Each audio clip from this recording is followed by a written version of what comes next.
Collect చేయడం జరుగుతోంది.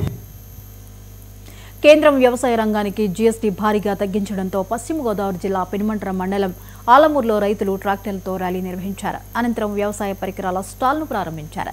MLA Pitani Satyanarayana GST తగ్గింపు ప్రతి ఒక్కరికి మేలు చేస్తుందన్నారు. అనంతరం ట్రాక్టర్ నడిపి రైతులను ఉత్సాహపరిచారు పితాని.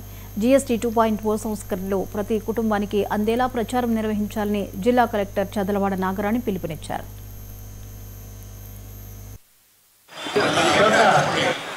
రాష్ట్ర అభ్యర్థనలు ఎప్పటితో కొన్ని అగ్రికల్చర్ ఐటమ్స్ అలాగే ఫార్మాస్యూటికల్ అత్యవసర మెడిసిన్స్ సంబంధించిన విద్యార్థులకు సంబంధించిన వస్తువుల మీద ట్యాక్స్ రిబేట్ అత్యధికంగా ఉన్నాయి, తగ్గించాలని అనేక సార్లు డిమాండ్ చేసినప్పుడు కూడా సరైన రీతిలో ఈరోజు కూటమి ప్రభుత్వం ఏర్పడినంటే దాని మీద ఒత్తిడి తీసుకొచ్చి ఇవాళ మోడీ గారు ఒక మంచి నిర్ణయం చేసిన సందర్భంగా దాన్ని కేంద్ర మంత్రివర్గ సభ్యులు నిర్మలా సీతారామన్ గారు ప్రకటించిన కారణం కూడా మనం వారు కూడా వెసులుబాటు కల్పించాలి. వ్యాపార సంస్థలు కూడా లేకపోతే స్టాక్ వెరిఫై చేసి వారికి ఆయా ఉదరాయించిన పరిస్థితి ప్రభుత్వానికి ఆశలు పడుతుంది.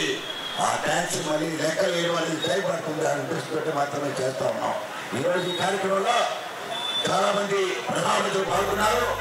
అధికారిగా కలెక్టర్ నాగరాణి గారు కూడా ఈ కార్యక్రమంలో పాల్గొనడం, మన నియోజకవర్గం జిల్లాలో ఈ కార్యక్రమం జరపడం కూడా హృదయపూర్వకంగా కలెక్టర్ గారిని అభినందిస్తున్నాం. మనందరి తరఫున అవగాహన